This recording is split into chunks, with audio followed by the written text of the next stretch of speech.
नमस्कार दोस्तों, अभी कुछ दिनों पहले ही छत्रपति संभाजी महाराज की जिंदगी के ऊपर, उनके शौर्य, पराक्रम और साहस के ऊपर छावा सिनेमा रिलीज हुआ। इस फिल्म की वजह से संभाजी महाराज का इतिहास पूरी दुनिया के सामने उजागर हुआ। ये मूवी देखते हुए हम सबके रोंगटे खड़े हुए। उनका त्याग, बलिदान, साहस, निष्ठा और इनका हिंदवी स्वराज के प्रति समर्पण देखकर आंखों से आंसू भी आए। कैसे औरंगजेब ने उन्हें पकड़ने के बाद 40 दिनों तक भयानक से भयानक यातना देकर उनकी हत्या की। ये सब उन्होंने कैसे सहा होगा, इसके बारे में हम सोच भी नहीं सकते। छत्रपति संभाजी महाराज को संगमेश्वर में पकड़ने के बाद मुगलों को भी ये भय था कि मराठे कहीं से भी हमला कर सकते और कुछ भी करके वो संभाजी महाराज को छुड़ा के ले जा सकते। और इसी चिंता में औरंगजेब के सरदार मुकर्रम खान ने जल्दी से जल्दी उन्हें आज के महाराष्ट्र के कराड़, 32 शिराला, सांगली, दौंड के रास्ते से उन्हें आज के अहिल्यानगर के पेड़गांव के बोयकोट किले पर लाया गया, जिस किले को पहले बहादुरगढ़ और आज धर्मवीरगढ़ कहा जाता है। 2 दिन में ही उसने 320 किलोमीटर का रास्ता भागते भागते तय किया। इन सब घटना में हमें एक प्रश्न सामने आता है, संभाजी महाराज 40 दिनों तक मुगलों की छावनी में कैद थे।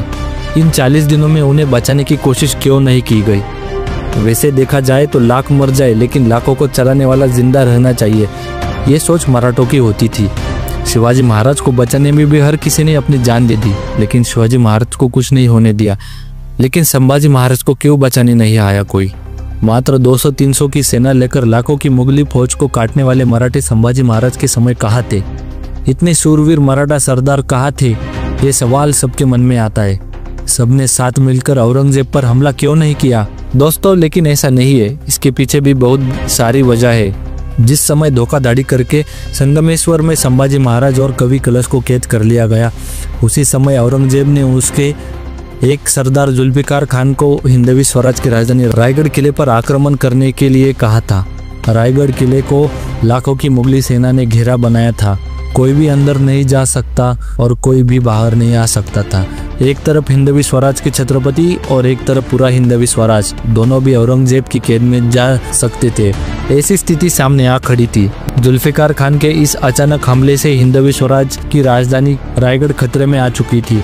इसी मुगली संकट से राजधानी रायगढ़ को कैसे बचाए, हिंदवी स्वराज को कैसे बचाए, यही सोच में हर मराठा सरदार, हर मराठा मावला डूबा था।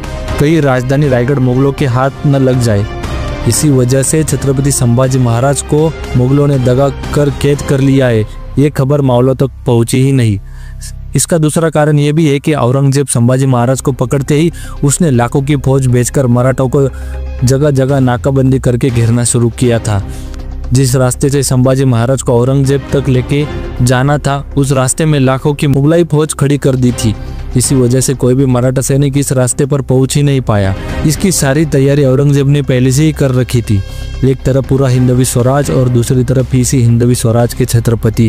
ये ऐसी 2 घटनाएं साथ में आएगी, ऐसा कभी किसी ने सोचा भी नहीं था। संभाजी महाराज को छुड़ाने के लिए जाए तो रायगढ़ किला जा सकता है, वही रायगढ़ को बचाने जाए तो छत्रपति जा सकते। करे तो करे क्या, ये सिचुएशन में पूरे मराठा सरदार खड़े हुए थे।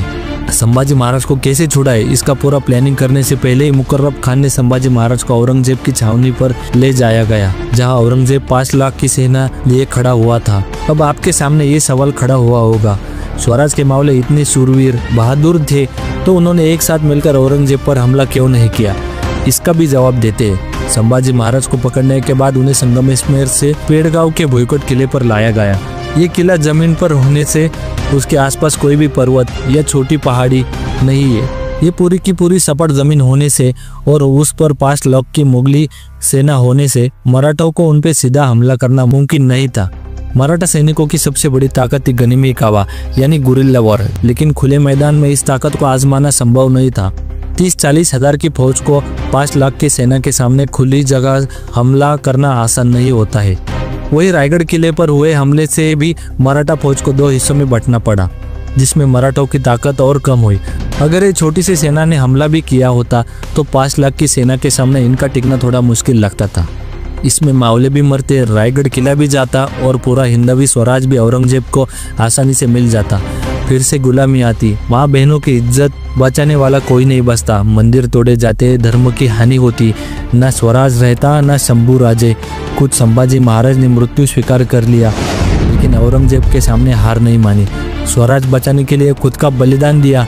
मराठों ने भी हर मुमकिन प्रयास किया लेकिन उन्हें बचा नहीं पाए। लेकिन जिस औरंगजेब ने संभाजी महाराज को 40 दिनों तक मृत्यु की यातनाएं दी, वही औरंगजेब को मराठों ने भगा भगा कर मारा। उसे इसी दक्कन की भूमि में दफनाया गया। उसे कभी आगरा वापस जाने ही नहीं दिया। औरंगजेब को मराठों ने कैसे मारा, इसे जानने के लिए इस वीडियो पे क्लिक करें। तब तक इस वीडियो को लाइक करें और इस चैनल को सब्सक्राइब करें। हर हर महादेव।